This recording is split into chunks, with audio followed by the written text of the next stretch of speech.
Sir నమస్కారం sir. నమస్తే. Sir అర్జునుడిగా Allu Arjun ఇది గత 2 రోజుల నుంచి కూడా సోషల్ మీడియాలో విస్తృతంగా ప్రచారం జరుగుతుంది. అంటే కాంటెక్స్ట్ ఏంటి అంటే అమీర్ ఖాన్ తన మహాభారతం తీయాలని చెప్పేసి తన డ్రీమ్ ప్రాజెక్ట్ అని చెప్పేసి కూడా రీసెంట్గా అనౌన్స్ చేశారు. అందుకు తగ్గట్టుగా ప్రయత్నాలు కూడా చేస్తున్నట్టుగా తెలుస్తుంది. ఈ నేపథ్యంలోనే అల్లు అర్జున్గా పెట్టాలనే ఆలోచన తనకు వచ్చిందని ముంబైలో కూడా కలిశాడని చెప్పేసి కూడా వార్తలతో ప్రచారంలో ఉన్నాయి. మరి అమీర్ ఖాన్ తీయబోయే మహాభారతంలో అల్లు అర్జునుడిగా కనిపించబోతున్నాడా సార్? మరి ఎలా ఉండబోతుంది? ఇది కూడా స్పెక్యులేటివ్ స్టోరీనే. అంటే ఇతను అట్లీ సినిమా డిజైనింగ్లో భాగంగా తిరుగుతున్నారు వీళ్ళు. అందుకోసం బాంబేలో స్టే చేశారు. బాంబేలో స్టే చేసిన సందర్భంగా అమీర్ ఖాన్ని కలిశాడు ఇతను. ఆ కలవటం దేనికోసం అయి ఉండొచ్చు అనేది వాళ్ళు రివీల్ చేయలే. అమీర్ ఖాన్ చెప్పాలి, లేదంటే కనుక అల్లు అర్జున్ చెప్పాలి. వీళ్ళిద్దరూ కాకుండా ఆ కలయిక మీద వచ్చినటువంటి ఒక స్పెక్యులేషన్ ఏంటంటే మేబీ ఆయన మహాభారతం చేయాలి అనుకుంటున్నాడు కాబట్టి ఇతన్ని పిలిచి ఉండొచ్చు. ఇతనితో ఏ పాత్ర చేయించాలని అనుకుంటున్నాడు అమీర్ ఖాన్ అనేది కూడా వీళ్ళే డిసైడ్ చేసి అర్జునుడి పాత్ర కోసం పిలుచుంటారు అనేది కూడా ఒక స్పెక్యులేటివ్ ఐడియాలజీలోంచి పుట్టినటువంటి వార్తే, అంతకు మించి మరేమీ కాదు. అధికారికంగా ప్రకటించి ఉండేవారు. ఒకవేళ ఇదే అయి ఉండొచ్చేమో కూడా, అదే మాట్లాడి ఉండొచ్చు. లేదు ఇంకొక ఇదేంటంటే అట్లీ సినిమాలో ఈయన ఏదైనా ప్రత్యేక పాత్ర గురించి మాట్లాడటానికి కూడా వెళ్ళుండొచ్చు. అది కూడా అధికారిక సమాచారం ఏమీ లేదు. కానీ వీళ్ళు వెళ్ళింది మాత్రం అట్లీ సినిమా ఏర్పాట్లలో భాగంగానే వీళ్ళ బాంబే ప్రయాణం. ఆ బాంబేలో స్టే చేసిన సందర్భంగా అమీర్ ఖాన్ని కలవటం జరిగింది. ఇది టోటల్గా జరిగినటువంటి సన్నివేశం. ఈ సన్నివేశం నేపథ్యంలో రకరకాల కథనాలు ఉన్నాయి. అంటే ఇది జరిగితే ఒకవేళ అంటే అమీర్ ఖాన్ కృష్ణుడు పాత్ర వేస్తారు అనేది ఒక ప్రచారం జరుగుతోంది. ఆయన కృష్ణుడు, ఈయన అర్జునుడు అనేది అనుకుంటే ఆ కాంబినేషన్ ఎలా ఉంటుందంటే, మనకు ఒక రోల్ మోడల్ సినిమాలు ఉన్నాయి. మహాభారతాన్ని ఎన్ని కథలుగా వీలైతే అన్ని కథలుగా తెలుగు సినిమా వాళ్ళు తీశారు ఆల్రెడీ. తెలుగు సినిమాలు రకరకాల సినిమాలు వచ్చినాయి. ఇప్పుడు కృష్ణార్జున యుద్ధం సినిమా ఉంది కేవీ రెడ్డి గారి. అందులో నాగేశ్వరరావు గారు నాగేశ్వరరావు గారు అర్జునుడిగాను, రామారావు గారు కృష్ణుడిగాను కనిపిస్తారు. నాగేశ్వరరావు గారు ఆ సినిమా తర్వాతే ఒక ప్రకటన చేశాడు, ఫర్దర్గా నేను పౌరాణికాలు చెయ్యను అంటే ఆయన ఉద్దేశం ఏంటంటే ఎన్టీఆర్ ఎదురుకుండా ఆయన పౌరాణిక పాత్ర చేయటంతో తేలిపోయాడు. తేలిపోయాను అనేది ఆయనే అంగీకరించాడు. ఆయనే అంగీకరించి ఫర్దర్గా ఇంకెప్పుడు ఆయనతో కలిసి సాంఘిక సినిమాలు ఏమన్నా చేస్తాను కానీ ఎట్టి పరిస్థితుల్లోనూ పౌరాణిక సినిమాలు నేను చెయ్యను అని చాలా డయాస్ల మీద చెప్పాడు ఆయన. ఆ తర్వాత కూడా చాలా సందర్భాల్లో ఎన్టీఆర్ ప్రస్తావన వచ్చినప్పుడల్లా మాట చెప్పేవాడు ఆయన. దానవేరు సూరకర్ణలో నువ్వు ఏ క్యారెక్టర్ చేస్తానన్నా అది నీకు ఇవ్వడానికి నేను సిద్ధం, కృష్ణుడితో సహా అని చెప్పాడు ఆయన రామారావు గారు. అయినా నేను ఏ పాత్ర చేయను, నన్ను దయచేసి దానిలో ఇన్వాల్వ్ చేయొద్దు అని చెప్పి తప్పుకున్నాడు ఆయన. చాణక్య చంద్రగుప్తలో చాణక్యుడి పాత్ర కావాలని చేయించాడు ఆయన. అది కూడా నాగేశ్వరరావు గారి తరహా క్యారెక్టర్ కాదు. అందులో ఆయన రామారావు గారి తరహాలో కనిపిస్తాడు, ఆయనే డైరెక్టర్ కూడా కాబట్టి. ఇలా పౌరాణిక పాత్ర చేయటం అనేది కొంచెం క్లిష్టతరమైన వ్యవహారమే. అంటే డైలాగ్ మాడ్యులేషన్తో పాటు బాడీ లాంగ్వేజ్ కూడా మారాలి. అలాగే డ్రామా ఇన్ఫ్లుయెన్స్ ఎక్కువ ఉంటుంది పౌరాణిక పాత్రల మీద. ఈ డ్రామా ఇన్ఫ్లుయెన్స్ని ప్రదర్శించగలగాలి. ఆ ప్రదర్శించగలగటమే అడ్వాంటేజ్గా ఎస్వి రంగారావు, ఎన్టీ రామారావు వాళ్ళిద్దరూ రాజ్యం నడిపారు. వాళ్ళకి రంగస్థలం మీద ఈ పాత్రలు పోషించడం అనేది అలవాటు కాబట్టి వాళ్ళకి అది పెద్ద కష్టం అనిపించాల. రెండోది, వాళ్ళు కమాండ్ చేసి స్క్రీన్ మీద ఇంకెవరున్నా కానీ వాళ్ళు కనిపించకుండా చేయగలిగేవారు. వాళ్ళిద్దరూ ఉంటే విపరీతమైన పోటీ జరిగేది. పాండవ వనవాసం సినిమాలో హోరాహోరీగానే ఉంటుంది. ఆ సినిమా ఎందుకు రిపీటెడ్గా అన్నిసార్లు చూశారు ప్రేక్షకులు అంటే, ఒకసారి ఎస్వీఆర్ కోసం, ఇంకోసారి ఎన్టీఆర్ కోసం. ఆయన దుర్యోధనుడు, ఈయన భీముడు. వాళ్ళిద్దరి మధ్య వచ్చేటువంటి ఆ సన్నివేశాల్లో ఉండే అంటే వాళ్ళిద్దరూ ఒకళ్ళకొకళ్ళు తగ్గకుండా చేసేవాళ్ళు. అక్కడ స్క్రిప్ట్లో లేకపోయినా కానీ అక్కడ సన్నివేశంలో ఇంప్రవైజ్ చేసుకుంటూ వెళ్ళిపోయేవాళ్ళు. రామారావు ఈ డైలాగ్ అన్నాడు కాబట్టి మనం ఇలాంటి ఎక్స్ప్రెషన్ ఇద్దామని అక్కడికక్కడ అనుకుని చేసేవాడే. ఆయన అలా బిహేవ్ చేశాడు కాబట్టి ఆయన్ని తినాలి అని ఈయన ఇంకేదో చేసేవాడు. ఆ ఫైట్ తెర మీద అద్భుతంగా కనిపించేది. అందుకని ఆయన రావణుడు ఈయన మైరావణుడు వేశారు దానిలో కృష్ణ సత్యలో. ఓకే, అది కూడా హోరాహోరీగానే ఉంటుంది. అది ఒక అంటే చూడటానికి ఆడియన్స్కి విపరీతమైనటువంటి ఇంట్రెస్ట్ ఉండేది. అందుకని ఆ రోజుల్లో పౌరాణికాలు తీశారు, నడిచినాయి, జనాలు విపరీతంగా ఆదరించారు. ఆ తర్వాత ఆ రేంజ్లో ఫైట్ చేసేటువంటి ఆర్టిస్టులు లేక నెమ్మదిగా అవి వెనక్కి వెళ్ళిపోవడం జరిగింది.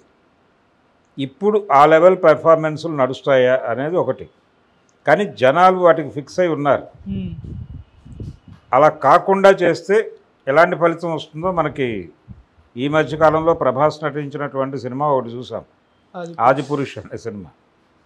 కాబట్టి కొంచెం ఆ డ్రామా టచ్ ఇస్తూనే మోడర్న్ టెక్నాలజీని వాడుతూ బాహుబలిలో ఆయన ప్రయోగించిన పద్ధతులన్నీ కూడా వినియోగించి కథను రక్తి కట్టించగలగాలి. అలా రక్తి కట్టించగలగాలి అంటే అల్లు అర్జును, ఆమిర్ ఖాను మీద వర్కౌట్ అవుతుందా అనేది ఒక సందేహం. లేదు, శ్యామ్ బెనగల్ గారి పద్ధతి ఒకటి ఉంది. ఆయన discovery of India Jawaharlal Nehru రాసినటువంటి గ్రంథాన్ని దూరదర్శన్ కోసం సీరియల్గా తీశాడు ఆయన. అందులో చాలా పౌరాణిక రెఫరెన్సెస్ ఉంటాయి. ఆ రెఫరెన్సెస్ని ఆయన చిత్రీకరించిన పద్ధతి చాలా గొప్పగా ఉంటుంది. అదొక స్టైల్ ఆఫ్ మేకింగ్. దాన్ని అడాప్ట్ చేసినా బాగానే ఉంటుంది. అది కొంత బెటర్ కంపారిటివ్గా. అంటే వీళ్ళ ఎన్టీఆర్, కమలాకర్ కామేశ్వరరావు గారు ఇలాంటి వాళ్ళ అడాప్షన్ కంటే కూడా కేవీ రెడ్డి గారి అడాప్షన్ ఈ గొడవ కంటే అది బెటరు. ఆ పద్ధతిలో గనక సినిమా తీయగలిగితే శ్యామ్ బెనగల్ పద్ధతిలో, అప్పుడు ఆమిర్ ఖాన్, అల్లు అర్జున్ వర్కౌట్ అవుతారు ఆ ప్రాజెక్ట్కి. దాన్ని కూడా ఎమోషనల్గా నడపగలగాలి. మరి అలాంటి ప్రయత్నం ఏమైనా ఆమిర్ ఖాన్ చేస్తున్నాడేమో చూడాలి. అల్లు అర్జున్కి ఇది అర్జునుడి పాత్రే అయి ఉంటే, ఒకవేళ ఆయన మావయ్య చిరంజీవి గారు వీరార్జున అనే పేరుతో ఒక పౌరాణిక సినిమా చేయాలి అని అనుకున్నాడు స్ట్రైట్ రౌడీ టైంలో. అది కవరపు సుబ్బరామిరెడ్డి గారు ప్రొడ్యూసర్గా వీరార్జున అనే పేరుతో సినిమా రావాలి. అది అనౌన్స్మెంట్ వచ్చిన తర్వాత ఆగిపోయింది. లేకపోతే ఒక పౌరాణిక సినిమా చేసుండేవాడు ఆయన.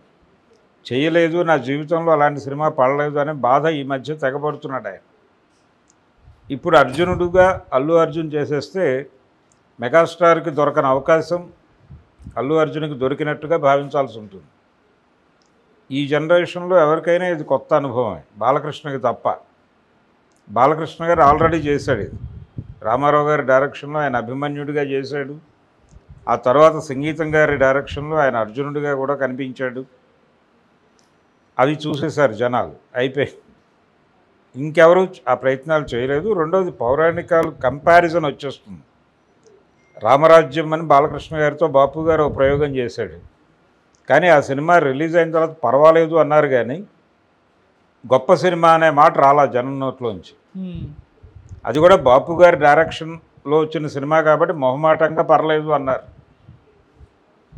కానీ ప్రతి ఒక్కరూ కూడా లవకుశతో పోల్చి చూశారు ఆ సినిమాని. లవకుశతో పోల్చి చూస్తే ఏ కోణంలోనూ ఇది జనాలకు నచ్చలేదు. అంటే మ్యూజికల్గానూ నచ్చలేదు. అక్కడ ఘంటసాల గారు, ఇక్కడ ఇళయరాజా. ఆ పాటలతో కంపేర్ చేస్తే ఇందులో పాటలు నిలబడే పరిస్థితి కాదు. అలాగే అందులో ప్రధానంగా బలంగా నిలబడినటువంటి పద్యాలు అవి ఇందులో లేవు. అసలు ఆ సినిమాని అంత పెద్ద రన్ రావడానికి కారణమే సినిమాలు, జనాలు అంటే పద్యాలు. ఆ పద్యాలు ఉండటం వలనే లవకుశ సినిమాని బళ్ళు కట్టుకుని వెళ్ళి చూశారు. నాటకాలు చూసిన జనం కాబట్టి వాళ్ళకి కనెక్ట్ అయింది. అది ఇందులో లేదు రామరాజ్యంలో. ఆ ఎపిసోడే టోటల్గా తీసేశారు.